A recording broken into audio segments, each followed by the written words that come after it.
दोस्तों, आज से हजारों साल पहले की दुनिया आज जैसी नहीं थी। न पक्के मकान थे, न बिजली और न ही सुरक्षा।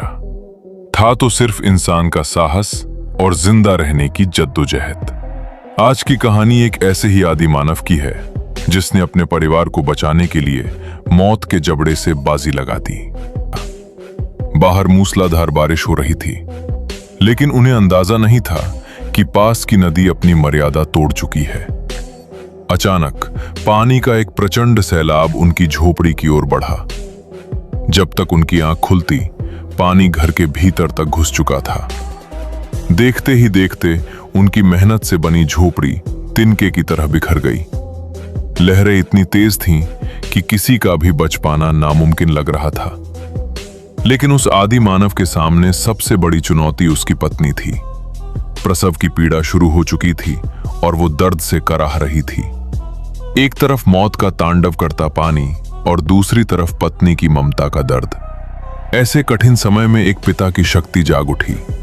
उसने अपनी पत्नी का हाथ मजबूती से पकड़ा और उसे अपने कंधे का सहारा देकर ऊंची पहाड़ी की तरफ बढ़ने लगा। हर कदम पर पत्थर चुभ रहे थे। पानी का बहाव उन्हें पीछे खींच रहा था, लेकिन अपने आने वाले बच्चे की खुशी ने उसे फौलाद बना दिया था। जैसे तैसे लड़खड़ाते कदमों के साथ वे पहाड़ी की एक सुरक्षित गुफा में पहुंचे। बाहर कुदरत अपना रौद्र रूप दिखा रही थी। बिजली कड़क रही थी और बारिश रुकने का नाम नहीं ले रही थी। उसी अंधेरी गुफा के भीतर एक चमत्कार हुआ। उस संघर्ष भरी रात में उनके नन्हे बेटे ने इस दुनिया में पहला कदम रखा। पूरी रात वो आदि मानव अपनी पत्नी और बच्चे के पास बैठा रहा, मानो काल को चुनौती दे रहा हो कि वो उसके परिवार का कुछ नहीं बिगाड़ सकता। वो रात उनके जीवन की सबसे लंबी और कठिन रात थी। जब सुबह की पहली किरण उस आदि मानव की आंखों पर पड़ी तो नजारा ही कुछ और था। बारिश थम चुकी थी। उसने देखा कि उसकी पत्नी और उसका बेटा गहरी नींद में सो रहे थे। उसने बड़े प्यार से अपने बच्चे के नन्हे हाथों को छुआ और मन ही मन ईश्वर का धन्यवाद किया। नीचे की ओर देखने पर उसे चारों तरफ हरियाली और पानी से भरे खेत नजर आए।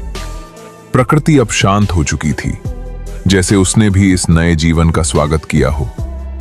लेकिन अब जिम्मेदारी बड़ी थी, भूख और सुरक्षा। आदि मानव अपनी पत्नी और बच्चे को अकेला नहीं छोड़ सकता था। अब उन्हें एक छत की जरूरत थी। आदि मानव ने हिम्मत नहीं हारी। उसने भारी पत्थर और मजबूत लकड़ियां इकट्ठी करनी शुरू की।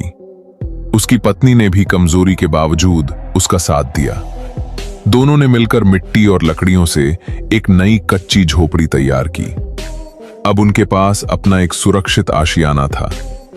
फलों से पेट नहीं भर सकता था, शरीर को ताकत चाहिए थी। आदि मानव ने अपना पत्थर का हथियार उठाया और शिकार के लिए घने जंगल की ओर निकल पड़ा। कुछ देर बाद उसका सामना एक खूंखार जंगली सुअर से हुआ। सुअर ने हमला किया, लेकिन आदि मानव अपनी जान की परवाह किए बिना भिड़ गया। दोनों के बीच जबरदस्त संघर्ष हुआ। अंत में आदि मानव ने सटीक निशाना साधते हुए अपना भाला सुअर के शरीर के पार कर दिया और एक भारी पत्थर मारकर उसे शांत कर दिया। वो उस भारी सुअर को अपने कंधे पर लादकर अपनी झोपड़ी की ओर चल पड़ा।